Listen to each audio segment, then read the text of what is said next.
Assalamualaikum warahmatullahi wabarakatuh. Jumpa lagi dengan saya Bustami Narda, sahabat BN. Daripada heboh-heboh persoalan rencana pemerintah menaikkan PPN menjadi 12% mulai Januari 2025 ini, ada baiknya agaknya Presiden Prabowo belajar tentang pajak ini kepada Anies Baswedan.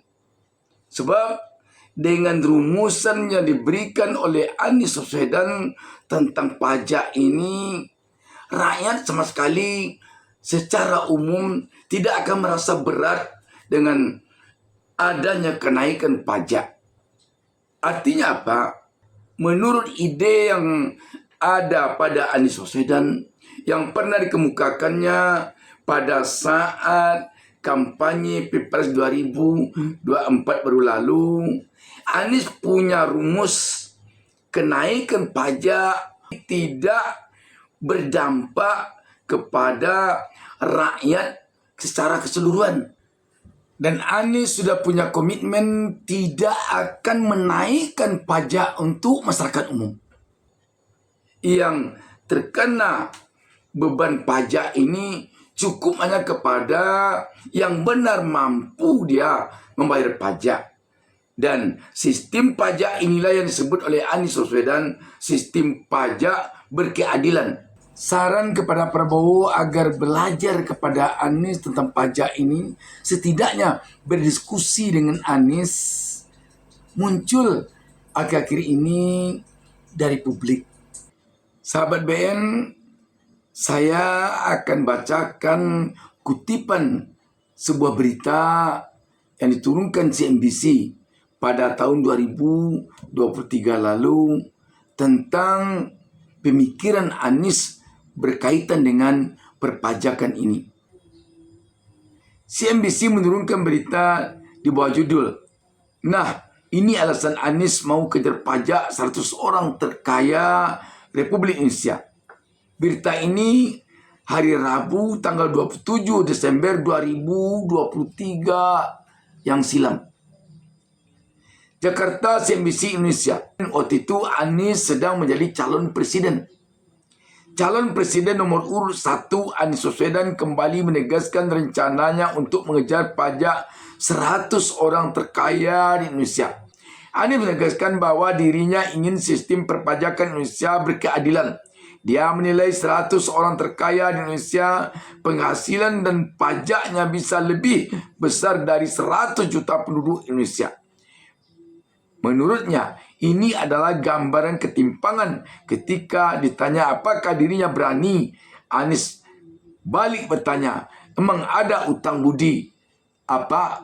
Jadi sahabat BN, menurut Anies, kalau kita mengejar pajak dari 100 orang terkaya di Indonesia ini, maka pajak yang bisa dihasilkan dari 100 orang terkaya di Indonesia ini akan bisa melebihi dari jumlah pajak yang dikenakan kepada 100 juta penduduk Indonesia yang lainnya. Tapi apakah bisa ini dilakukan? Makanya menurut Anies, ini bisa dilakukan kepada 100 orang terkaya di Indonesia itu, jika saja pada Pilpres ini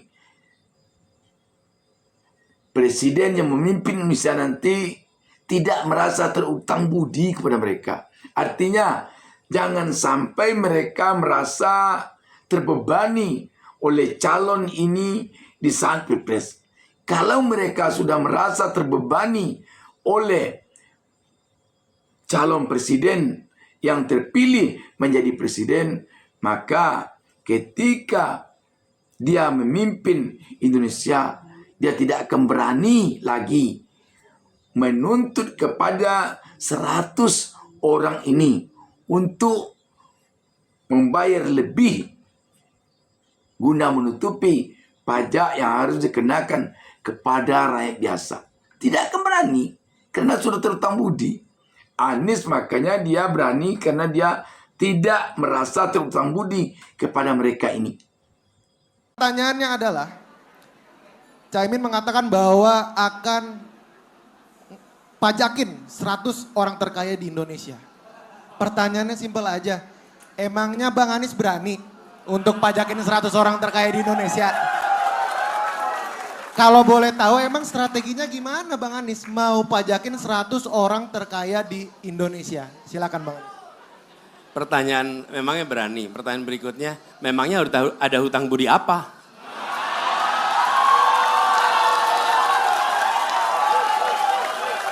Ini 100 orang paling kaya nih di sini.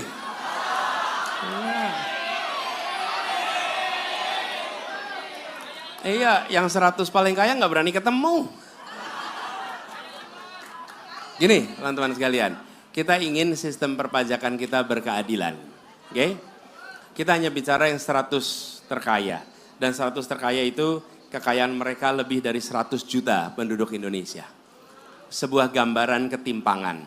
Karena itu rumus kita adalah membesarkan yang kecil tanpa mengecilkan yang besar. Itu rumus kita. Jadi kita ke depan ingin meningkatkan produktivitas. Dan kita ingin agar perpajakan kita pada yang paling atas itu harus berkeadilan. Jangan sampai kepada yang paling atas. Ini bukan kepada yang di tengah. Ini hanya 100 yang teratas supaya lebih berkeadilan. Dengan begitu kita akan menyaksikan manfaat itu dirasakan orang Indonesia lebih banyak.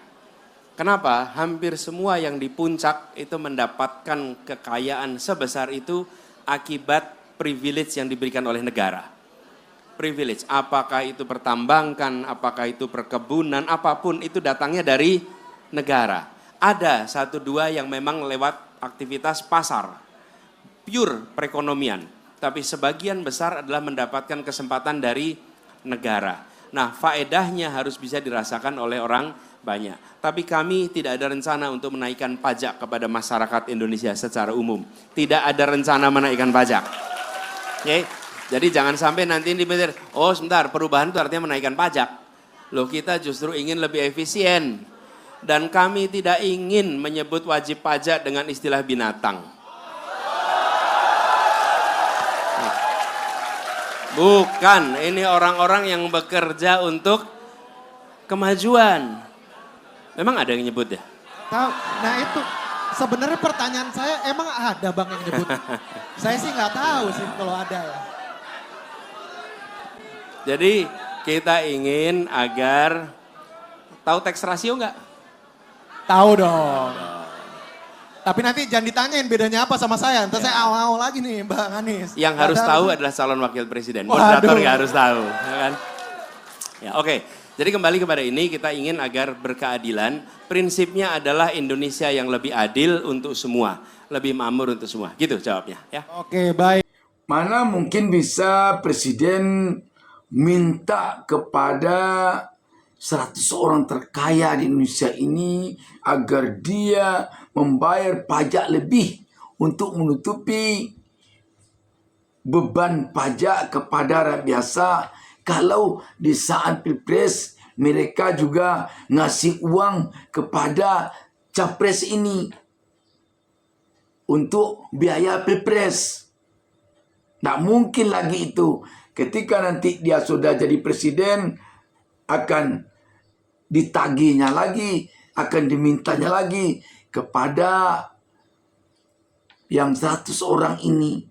Tidak mungkin lagi. Makanya siapapun yang maju sebagai capres, jangan sampai merengek ataupun menerima dana untuk biaya pilpres kepada 100 orang terkaya ini. Dan Anies tahu mereka yang 100 orang paling beruntung ini selama ini telah mendapatkan berbagai fasilitas dari negara. Berbagai privilege yang mereka telah dapatkan dari negara untuk mereka bisa sampai ke puncak kesuksesannya ini. Kalau demikian tentu tidak ada salahnya kalau mereka juga memikirkan bagaimana agar mereka bisa memberikan lebih kepada negara. untuk semata-mata kepentingan rakyat. Jangan untuk kepentingan presiden. Jangan untuk kepentingan anak-anak presiden. Jangan untuk kepentingan menantu presiden.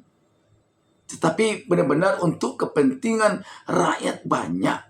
Dengan membayar lebih mereka ini pajak, rakyat banyak bisa teringankan beban pajaknya. Jadi kalau rumusan perpajakan yang ada pada pemikiran Anies ini yang diterapkan sekarang di negara ini, maka tidak akan perlu lagi adanya kenaikan PPN 12%. Tidak ada lagi perlunya. Sebab kenaikan PPN 12% ini hanya akan memunculkan pencekikan terhadap leher rakyat yang sekarang sudah tercekik oleh himpitan beban ekonomi yang semakin hari terasa oleh rakyat semakin berat, semakin susah, semakin parah. Bayangkan, sudahlah PHK menjadi-jadi, pabrik banyak yang tutup, kelas menengah sudah mencapai sekitar 9 juta lebih yang turun kelas menjadi berada di kelas rentan miskin. Belum lagi Gen Z yang menganggur sekitar 9 juta lebih pula. Ditambah lagi dengan nilai rupiah yang semakin hari tampak semakin melemah. Sekarang mau dibebani lagi dengan kenaikan PPN 12%. Ini namanya rakyat sudahlah jatuh tertimpa tangga pula. Atau lebih tepatnya rakyat Indonesia sekarang ini bisa dikatakan berbeban berat senggulung batu. Oleh karena itu, jika kelak terpilih, acuan rumus perpajakannya adalah membesarkan yang kecil tanpa mengecilkan yang besar. Dengan demikian, keadilan bagi semua masyarakat bisa tercapai.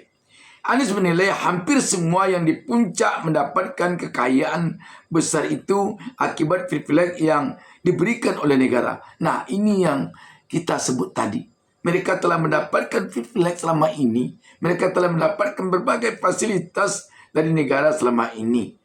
Untuk mereka bisa sampai ke puncak kesuksesan sekarang. Makanya tak ada salahnya kalau mereka juga berpikir untuk memberikan lebih kepada negaranya. Apakah itu pertambangan, perkebunan, apapun itu datangnya dari negara. Ada 1-2 yang memang lewat aktivitas pasar. Tapi sebagian besar adalah mendapatkan kesempatan dari negara. Faedahnya harus bisa dirasakan oleh orang banyak, tegas Anies. Oleh karena itu, dia menginisiasi upaya menaikkan pajak orang-orang kaya. Ia berpendapat seharusnya pemerintah dapat lebih masif lagi menggenjot penerimaan pajak dari orang-orang kaya di Indonesia. Sementara itu, secara bersamaan, pemerintah dapat menurunkan pajak untuk kelas menengah ke bawah. Nah, ini yang seharusnya menjadi pegangan bagi pemimpin. Memberikan pajak lebih kepada orang kaya dan menurunkan pajak bagi orang biasa. Dengan rencana kenaikan PPN 12% ini, jelas ini akan membuat rakyat biasa merasa terzalimi, sedangkan mereka yang termasuk orang kaya ini merasa tersakiti. Jadi dalam kondisi seperti sekarang ini, tidak ada salahnya agaknya kalau Prabowo belajar kepada Anies tentang hal ini. Kalau tidak belajar namanya berdiskusi. Tidak masanya lagi dalam sangat-sangat genting seperti sekarang ini, Prabowo berkiblat kepada orang-orang di sekelilingnya yang selalu berupaya menjauhkan Prabowo dari Anies. Demikian sahabat BN. Wassalamualaikum warahmatullahi wabarakatuh.